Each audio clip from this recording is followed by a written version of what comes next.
My name is Charles Wu, and I'll be talking to you today about research that I conducted with my mentors, Dr. Daniel LaFaro and Donald Sofji, in our paper, A Learned Encircling Strategy for Robot Swarm Pursuit-Evasion Against a Superior Evader. So let's get started.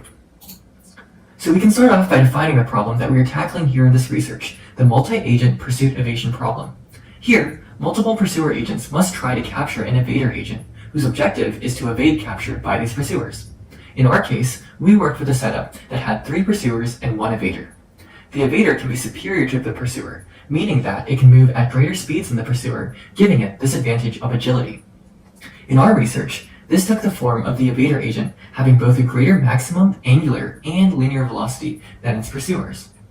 The pursuer agents, on the other hand, are homogeneous agents equipped with decentralized control, making them suitable to exhibit swarm-like behavior. In order to capture the evader, the pursuers must work together as their advantage is in their numbers. The goal of this research is to train the pursuers to learn to capture the evader in open space, working collaboratively to encircle an evader, even when the evader has superior capabilities of movement. Our approach to tackle this problem is rooted in reinforcement learning. Simply put, reinforcement learning follows a state-action-reward cycle where an agent interacts with the current state of its environment, taking an action to achieve a new state of the environment in order to receive a reward dictated by the environment.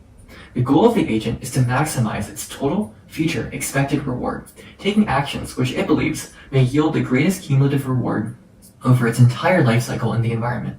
Given enough training examples, deep neural networks are trained in order to predict the most optimal action for an agent to take when it encounters any given state of the environment, training the agent's decision-making policy. While traditional reinforcement learning approaches such as Q-learning can be applied to problems where the action space of the possible actions an agent can take is finite, such as moving in a north, east, southwest direction, a continuous action space requires a different approach. The Deep Deterministic Policy Gradient, otherwise known as DDPG, pioneered in 2015, paves the way for continuous control of agents, rooted in an actor-critic framework.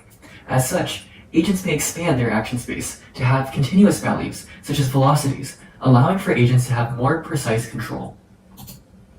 An expansion of the DDPG algorithm for multiple agents, known as the Multi-Agent Deep Deterministic Policy Gradient, or MADDPG, enhances this by providing for multiple actor and critic networks.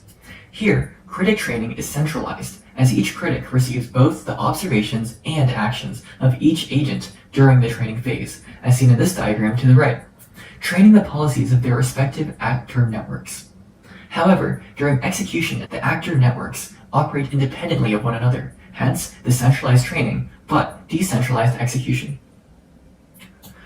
Now, we can move on to our simulation environment.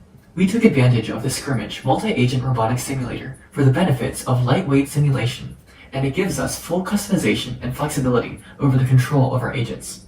This customization occurs in 3 primary functions, which we wrote custom C++ plugins for Scrimmage Sim to control. First, the movement and motion of the agents can be dictated per each time step with custom motion controller plugins. The observations of each agent can also be dictated with sensor plugins, thereby controlling the information that every agent may glean from its own surroundings. Finally, the agent autonomies themselves can be developed, with all the pursuers having identical autonomies linked to a Python reinforcement learning script, and a predefined reward function from the environment, both of which we will elaborate on later in this presentation. One final topic to note is that Scrimmage is inherently a 3-dimensional simulator. However, for the sake of simplicity, we wanted to observe agents in a 2D environment, so we restricted the agent's motion controllers to only be able to move in such a 2D planar space. As for our aforementioned motion controller plugins, all of the pursuer and evader agents that we simulated run on a unicycle motion model. Thus, each agent's movement is defined by both a linear speed and an angular velocity, which in turn serves to update the agent's position during each simulation time step. To simplify the action space of each of the pursuers, their linear speed was locked in to be a constant, such that the only output variable that must be controlled from each of the actor neural networks for each of the agents would be the angular velocities of each of the agents. Therefore, each pursuer makes an independent agent observation of its own surroundings, its own environment, feeds this into each of the actor neural networks, which output a single variable, a direct angular velocity output, to each of the pursuers. On the other hand, the evader autonomy is predefined to be very intelligent. the evaders have full visibility and full observability of its own environment. The evader agent is therefore able to calculate Voronoi regions from the entirety of the simulation environment. It defines each point that define the Voronoi regions to be a pursuer or itself the evader, and from this, it's able to segment all of the spaces into these Voronoi regions, as you can see on the right here.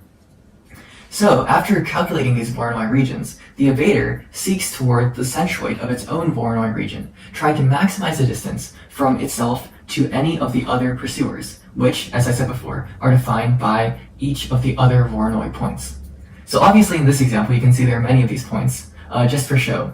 But as you can see by these red lines, you can see how the evader is trying to move towards the green circle, otherwise the centroid, to maximize its distance from each of these other regions, which are defined by these other points, the pursuers.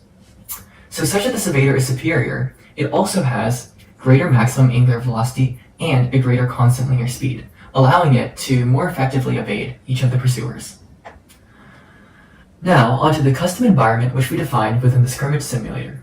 We decided on a circular environment within the 2D plane, as opposed to a polygonal environment, as we desired to train the pursuer agents to capture the evader in open space. A superior evader would almost always be able to escape without boundaries to the environment, so we wanted to make the boundaries of our custom environment the least conducive to benefiting the pursuers in their Pursuit-Evasion task. A circular environment minimizes the possibility of cornering, which occurs in polygonal environments when pursuer agents may try to trap an evader within one of the vertices of the environment. In addition, the evader autonomy was defined to recognize additional Voronoi points along the circumference of the environment, further deterring the evader from nearing the boundary. In all, these modifications to the environment were implemented to increase the likelihood of the pursuers to learn capture when the evader is in open space and not be benefited by the borders of the environment. Now, onto the reward function. We created a novel reward function for the pursuer agents with the goal of training them to collaboratively encircle the evader. This reward function was designed as a two-stage variable aggression continuous reward for pursuers based on geometrical encircles. As seen on the right in this visualization, the three pursuers will always form a triangle with the agents as the vertices. We define the encircle of this given triangle as the control circle for the pursuers. We were inspired by real-life search tactics, where there typically is a search parameter, which is set within a wide region, before this parameter is narrowed down in order to locate the evader. There are two main stages of behavior for the pursuers. One, where the pursuers do not have the evader in the control circle yet, or it has escaped the control circle, and another stage, where the evader is already within the control circle. So in the former stage, the pursuers will attempt to establish or re-establish the evader within control by moving outwards and taking positions in a wide range until the evader is within control. In the latter stage, the pursuers will try to seek inwards, shrinking the control circle until the pursuer is within reach and can capture. Here in this table, you can see a couple of the reward parameters that are used to define this reward function. As you might think, the success of the pursuers really depends on how capable they are in balancing their aggression and trying to shrink the perimeter and capture the evader with the sort of reliability of keeping the evader within their control circle. If the pursuers are too aggressive and they're too willing to take the risk of shrinking the control circle, they might A, either lose time or waste time, or B, they might not be able to capture an intelligent evader at all. On the other hand, if they're not willing to take the chance of shrinking the control circle and always keep a wide control circle, they will either never capture the evader, or capture might be very slow and very infrequent. Thereby, it's essential that these reward parameters are optimized in order to ensure the best balance of aggression in shrinking the control circle versus being able to reliably capture this evader. Now we can take a closer look at the composition of the reward function. As you can see here, this reward function is composed of three main metrics: a formation position metric, a formation evenness metric, and a pursuer closeness metric. These three metrics come together to form the final reward function that you can see here on the right. This formation position metric essentially encourages the pursuers to move the control circle center as close to the evader as possible. On the other hand, the formation evenness metric encourages the pursuers to maintain equidistant spacing to the evader. Finally, this pursuer closeness metric, which is only activated once the evader is within the control circle of the pursuers, is an exponential metric that encourages these pursuers to tighten this control circle such that they're able to get closer to the evader and hopefully eventually capture the evader. So the negative reward of this reward function encourages capture by ensuring that the longer that any one cycle goes on for, the more negative this reward will be, which encourages these agents to capture the evader as soon as possible. And finally, the constant here, alpha, is the variable aggression constant that we mentioned before, which helps us tune how aggressive these pursuers should be in trying to shrink this control circle. Now, onto the observation of each pursuer within the simulation environment.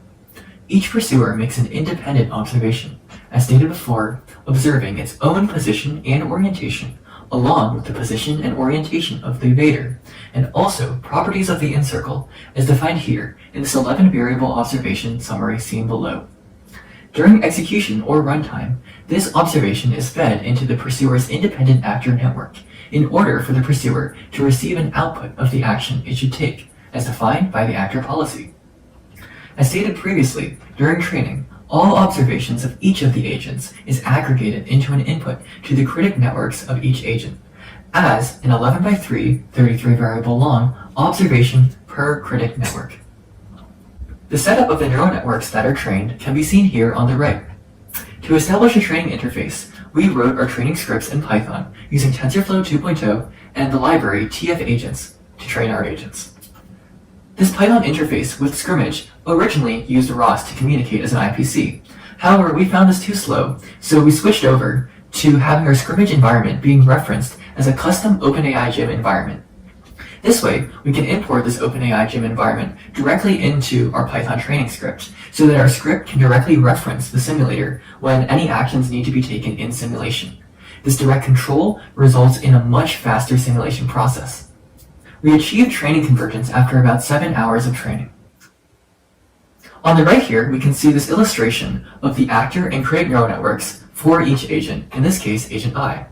On the left, we have agent I's actor neural network, which takes in the input of 11 variables from the observations that agent I makes within the simulator.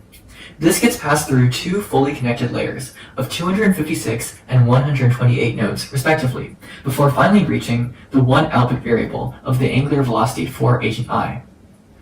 On the other hand, to the right, we have agent I's critic neural network, which is used only during training. It has two sets of inputs. First, the 33-variable input that's aggregated from both the observations of agent I, but also from the observations of the two other agents.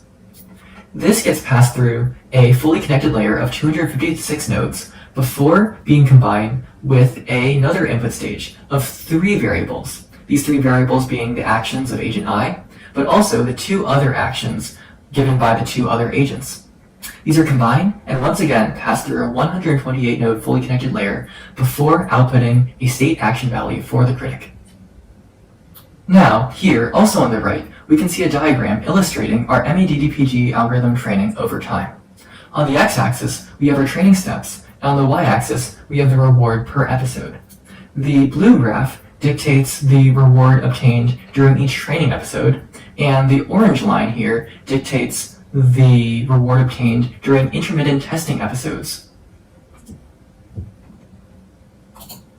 Something else that I would like to mention before moving on to our results is our work in progress on implementing our pre-trained models onto real-world Anki vector robots. So to implement this algorithm, going from the simulator to these real-world robots, we've had to convert this unicycle model that we use in the simulator to a differential drive for these robots, which have 2 tank treads. And the advantage that this will give us eventually is the ability to test these models against real-world noise. Currently, we have a setup where we have an overhead camera that can see 3 or 4 of these robots, the pursuers and the evader, moving along a predefined mat. And using these April tags, we're able to identify both the position and orientation of each of these robots to localize their position within their real-world environment and feed this in, once again, to their actor neural network to take actions, using these real robots to test against this real-world noise that they will encounter. Finally, let's see some demonstrations of our pursuers trained using this MADDPG algorithm and reward function in action. Here, we can see a capture demonstration of an evader which has equal abilities to its pursuers, meaning it has the same linear speed and same max angular velocity. You can see the pursuers exhibiting their control circle behavior, first forming the circle, and then shrinking the circle until they're finally able to capture the evader. In this capture demonstration, we can see how the superior evader is much more agile than its three pursuers, and how it's able to sometimes break out of this control circle that's set by the pursuers. However, once this happens, the pursuers are able to quickly regroup by reforming this control circle, a larger control circle, until it can get the evader under control. After this, the process repeats until these pursuers are able to keep on shrinking down their control circle little by little, and then finally achieve capture of the evader. Now, to explain the final results from our trials and the final takeaway from our research. Throughout our experiments, we evaluated the learned capture strategy of our pursuers, and thereby the training algorithm of our MADDPG and our reward function. A total of 500 testing episodes were run per each of three conditions, as you can see here in this bottom table. In each of these three conditions, the evader abilities are varied. In condition 1, the evader has identical linear speed and max angular velocity as the pursuers, where these values are 10% superior in condition 2, and these values are both 25% superior in condition number 3. As you can see in the second column from the right, this capture rate percent is 100% for conditions 1 and 2, while lowering to a capture rate percentage of 93.2%, still reliable for condition number 3. As you can see here in the rightmost column, we can see that the average time to capture for each of the three conditions increases as the conditions progress with difficulty. This is because, as the pursuers are faced with stronger evaders who are more superior, they may have to take more time to re-establish their control circles in the event that the evader is able to escape the control circle, thereby resulting in the increased time to capture. Overall, we can see the collaborative behavior learned by these pursuers, in their ability to widen and shrink their control circle perimeter, and also we observe the encircling behavior that they used to achieve consistent capture in open space without the use of any environmental boundaries. In addition, we ran a comparison against a baseline algorithm used in research by Singh et al. Here, there was no encircling strategy employed, and the observations of the pursuers consisted of the distances from the other pursuers and the evader, and the reward function was comprised of the direct distance from pursuer to evader. We trained the standard non-encircling solution in the same environment until the MADDPG exhibited training convergence. By comparison, this top diagram here shows the results of the standard baseline running again on all three conditions with 500 testing episode trials each. We can see here that it retains a 100% capture rate for condition number 1, before this capture rate degrades to 99.2% in condition 2, and further to 79.8% in condition 3. In comparison with our encircling solution, we retain a 100% capture accuracy in both conditions 1 and 2, and a 93.2% accuracy in conditions number 3. Something to note, however, is that the average time to capture for the standard solution is lower for each of the three conditions compared to our encircling solution.